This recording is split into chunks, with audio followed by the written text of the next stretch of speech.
He wasn't supposed to matter. I wasn't supposed to even remember his name.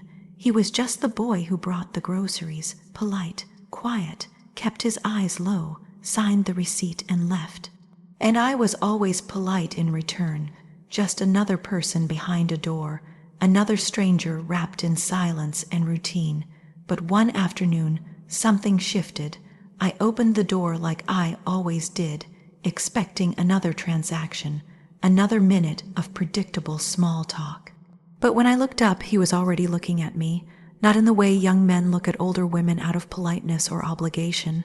This was different. His eyes didn't rush, they didn't judge, they just held me. It caught me off guard.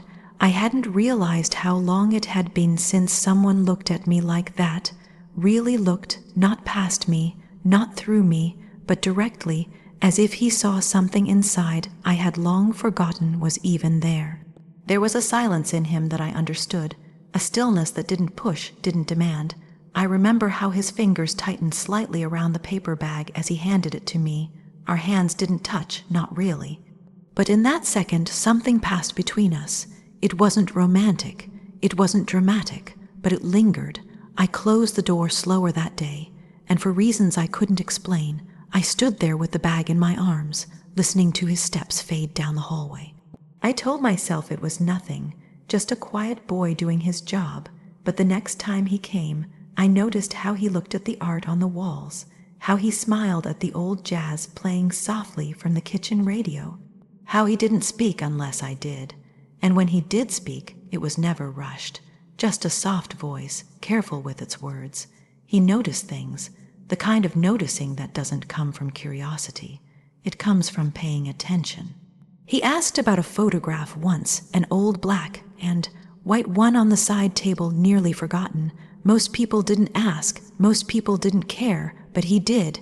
And when I told him the story behind it, how young I had been, how full of fire, he listened like it mattered. Like I mattered. Over time, those deliveries began to stretch, not inappropriately, not suspiciously, just longer. I started to offer him a glass of water, a cup of tea on colder days, a seat once when the wind outside was too sharp and the bag too heavy. He always hesitated, polite, but sometimes he said yes. I told myself I was just being kind, that he was just a young man who reminded me of something softer, something easier, but deep down I knew. I knew it wasn't just kindness. There was one afternoon. I don't know why this one stayed with me. The sky had turned gray early, the way it does when storms threaten but don't commit. He was soaked. The rain had caught him between deliveries. His hair was wet, his shirt clinging to his shoulders, and still he smiled when I opened the door. I handed him a towel. He hesitated again, then took it. Our fingers brushed just that, and in that soft, accidental touch, something inside me flinched awake. It wasn't lust, it wasn't fantasy, it was something deeper, something sadder, the kind of feeling that comes when you realize you've been starving for something for years, and suddenly the scent of it is in the air. I didn't sleep well that night, not because of guilt, but because something had shifted inside me, and I didn't know how to put it back. I started watching the clock on delivery days, listening for the knock, fixing my hair without thinking, not for him, for me, for that part of me that had gone numb in the quiet routines of life, for that echo of a woman I had once been, who used to be seen without asking for it. He never crossed a line, not once, but the way he looked at me, it reached into places I had buried so deep I forgot they were still alive. That quiet warmth, that stillness, that steady, knowing silence in his eyes. It was undoing things I hadn't touched in years. I didn't tell anyone. There was no one to tell, and even if there was, what would I say? That the boy who brought the groceries was waking something I thought had died inside me. It would have sounded ridiculous. But it wasn't. It was real, quietly, powerfully real. There was no moment where he kissed me or whispered anything inappropriate or made any move at all. It wasn't about that. It never was. It was the way he existed near me. The way he made space for me to breathe again. to feel, to remember who I once was, before life hardened me, before years of being needed and not wanted wore down the parts of me that longed to be held, not for what I could give, but for who I still was. And the strangest part was, he never even tried. He didn't try to be kind, he just was. He didn't try to see me, he just did.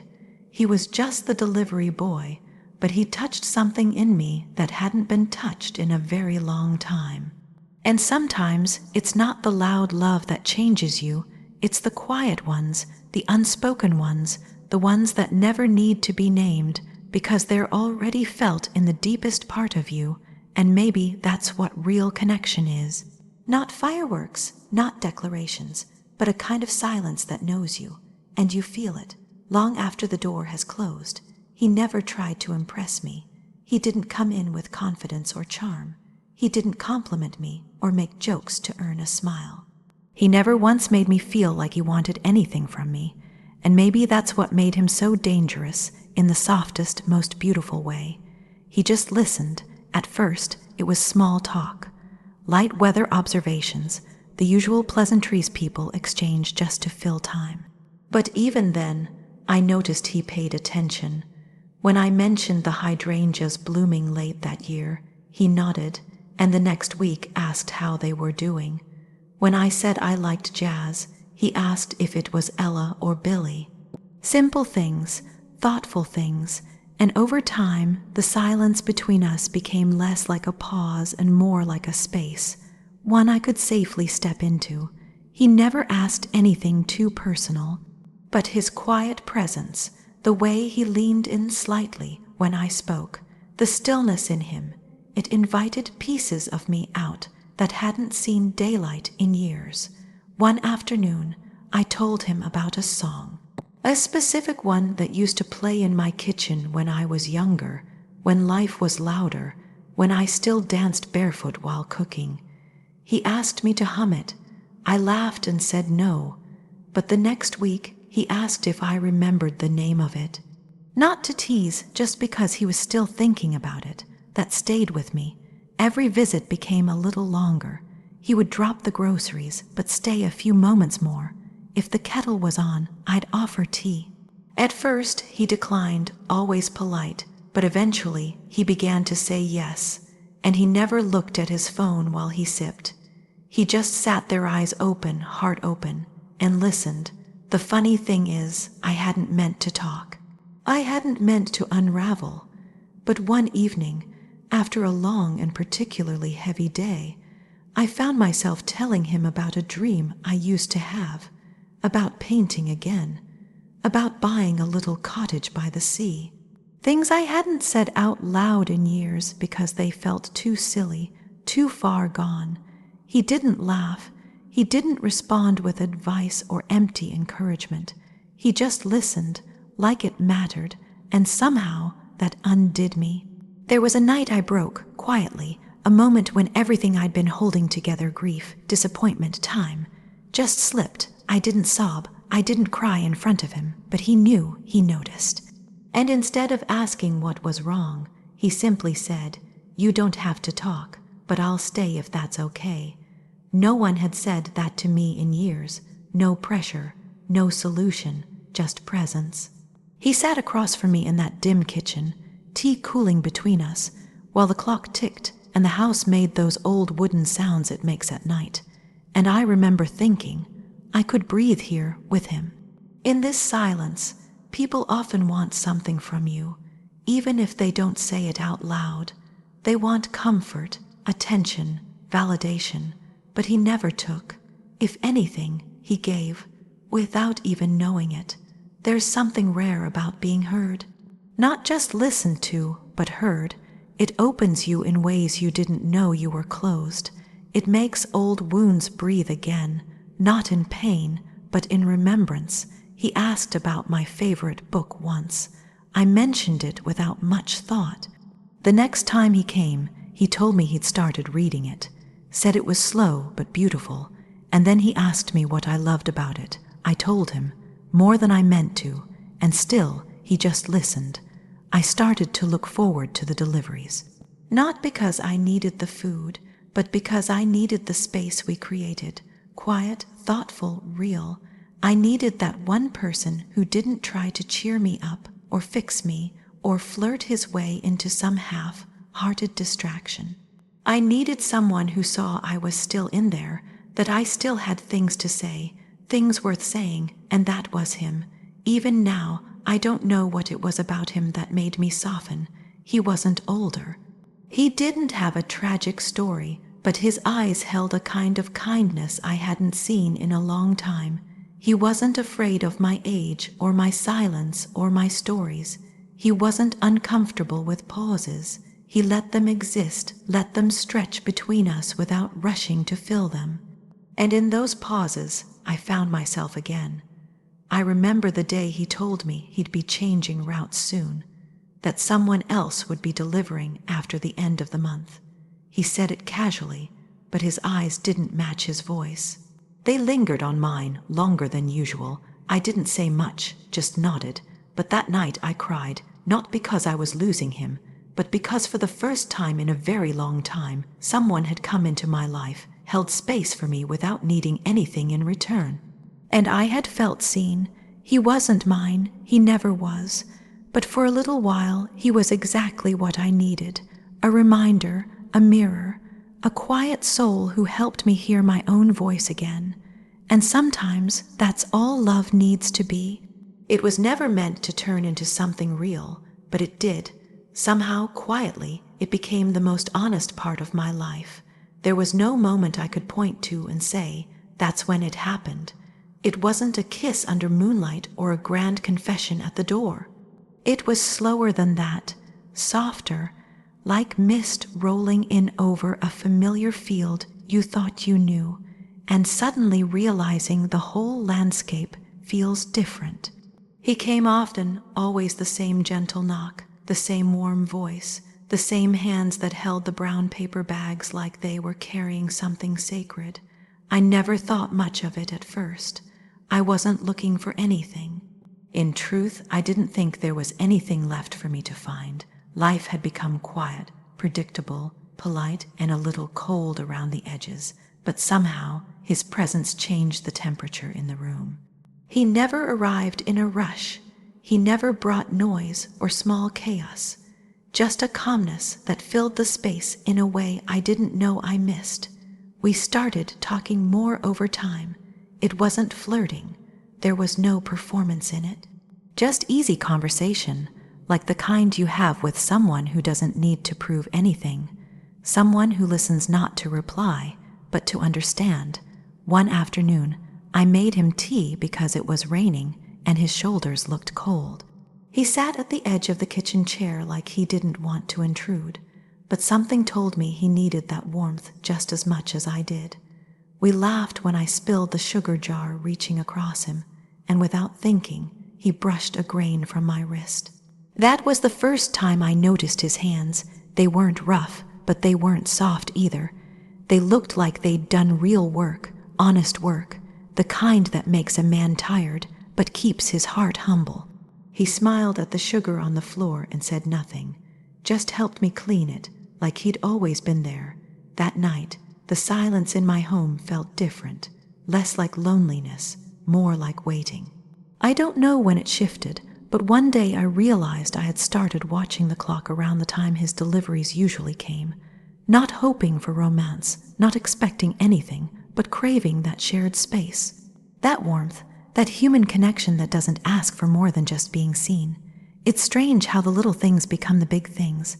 The way he looked at me when I talked about my garden, the quiet respect he showed when I mentioned old wounds, the way he'd sit back and listen, sometimes not saying a word, but leaving me feeling more heard than any long conversation ever had. He never filled the air with empty words. He just gave space for mine. One morning I was tired, the kind of tired that goes deep into the bones, and I opened the door already bracing myself, holding my smile like a mask. But when I saw him, something in me cracked. He didn't ask what was wrong. He didn't make it awkward. He just stood there, eyes soft like he knew. He said, "You don't have to smile for me." That was the moment I knew he saw me, not the version of me I let the world see, not the polite, practiced woman I wore like armor. He saw the quiet in me, the ache, the hope, all of it. There was no turning back after that. We still never touched beyond the accidental brush of fingers passing a cup or a bag, but something in me was already undone. I began to share things I hadn't told anyone in years, the way I still dream of the ocean, the time I stood barefoot in the snow just to feel something, the way some nights feel heavier than others for no reason at all. And he listened, like always. One evening he brought a book, not as a gift, just something he thought I might like. He left it on the counter and said, "Only if you want to." That was it, no expectations. No explanation, but I read it every word because I wanted to understand the kind of world he saw. I began to laugh more around him, not the loud kind, the quiet, real kind, the kind that bubbles up when someone finally makes you feel safe again. One rainy night, I told him about a memory I hadn't thought of in years, a song my mother used to hum. I hummed a few notes, then stopped, embarrassed, but he looked at me like it was the most beautiful thing he'd heard all day. I turned away, pretending to fuss with the teacups, but my hands were shaking just a little. That's the thing about slow love. You don't even know it's blooming until it's already wrapped around your heart like ivy. I never told anyone about him. It felt too fragile, too sacred, like saying it out loud would break the spell. And besides, it wasn't about telling the world. It was about those quiet hours we shared. Those stolen moments between lives when nothing grand was happening, but everything was changing. There was no drama, no jealousy, no game, just warmth.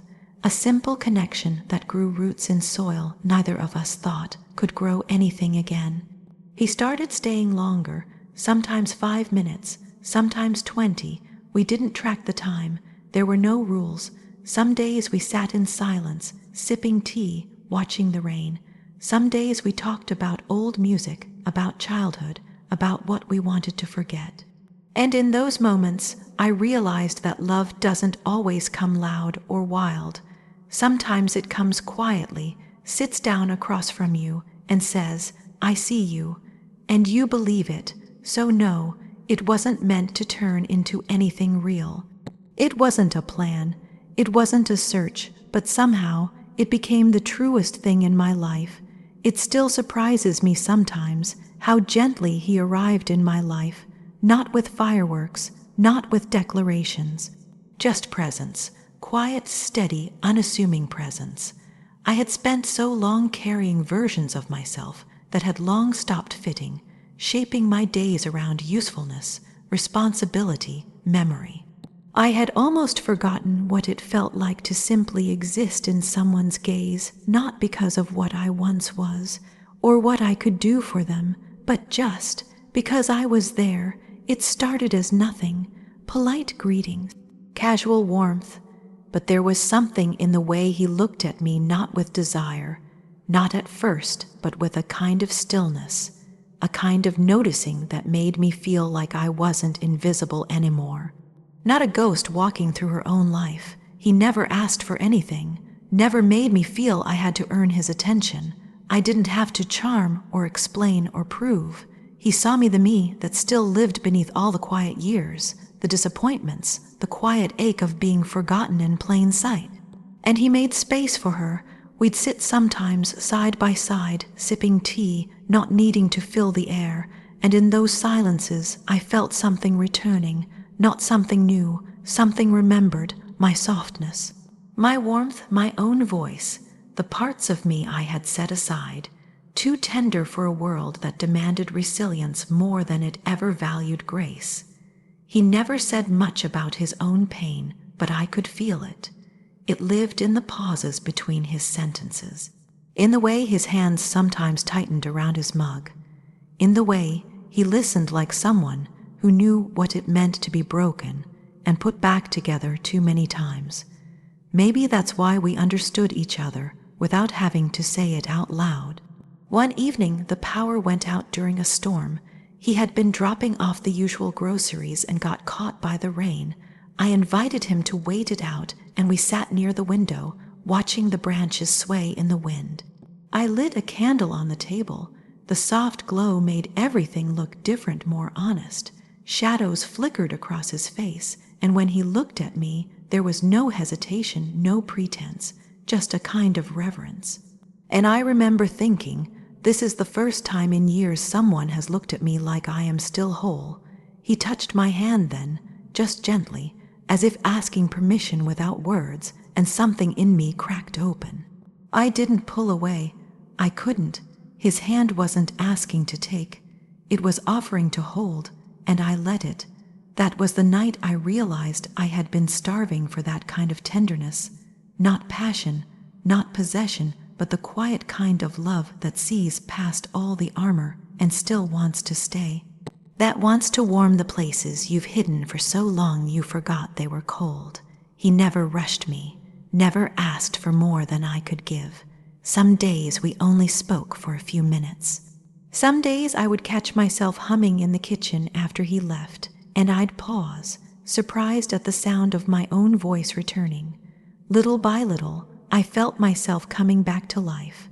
I started wearing colors again, brushing my hair a little slower, smiling at my reflection, not for him, but because he reminded me I still existed, that there was still a woman inside who could feel beautiful not for approval, not for admiration, but because she finally felt seen.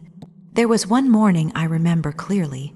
The sun was coming through the window just right, hitting the table where he had just placed a small, chipped mug, the one he liked best. I was barefoot, still in my robe, hair slightly messy, no makeup, no effort. I looked up at him mid-laugh, and he just stopped, stared for a second longer than usual. I asked, "What?" With a nervous smile, he said, "Nothing, just, you look peaceful." And I did, I felt it. It had been so long since anyone called me that. Peaceful, not strong, not capable, not put together, just peaceful. That's what he gave me, a return to my own peace, a mirror that didn't ask me to perform, just reflect. It wasn't dramatic. There were no ultimatums, no sweeping gestures, just little moments, each one softening something inside me that had gone hard over the years. I started writing again, started singing to myself when I cooked. I found myself remembering things I had buried: the feel of warm hands on my waist while slow dancing, the thrill of being chosen, the comfort of being held without question. I remember one afternoon, he brought an old record he found at a thrift shop. Said he thought it might be the kind of music I'd like. We played it. The room filled with soft piano and rain outside. I closed my eyes, and he reached for me, not boldly, not with expectation, just an invitation. And we danced. No one had danced with me in years, not like that, not just to feel me close, not to impress or lead, just to be near. He held me like I was something fragile and holy, not broken, not forgotten, but whole and worth holding. That's when I knew this wasn't just companionship, it was healing. He didn't save me. He reminded me I was never lost, that love, real love, doesn't arrive to fix you. It arrives to reflect you, the you that's always been there, waiting to be remembered. He saw the tired in my eyes and kissed it without needing to name it. He traced the lines time had left on my skin like they were a map he wanted to memorize. He made me feel like I hadn't missed my moment, like it had just taken its time to find me. And maybe that's what made it so real. It came without force, without agenda, just one heartbeat meeting another and saying, "You're not alone anymore," and I believed it. If this story touched something in you, if you saw yourself in the quiet moments, in the long looks, in the unexpected warmth, then this space was made for you. Love doesn't always arrive loud. Sometimes it walks through the door quietly and stays because it sees the truth in you. If you're ready for more stories that don't pretend, that speak the unspoken, and awaken what you thought was lost, don't forget to like, subscribe, and hit the bell, because the kind of love we tell here, it lingers, it heals, and it's only just beginning.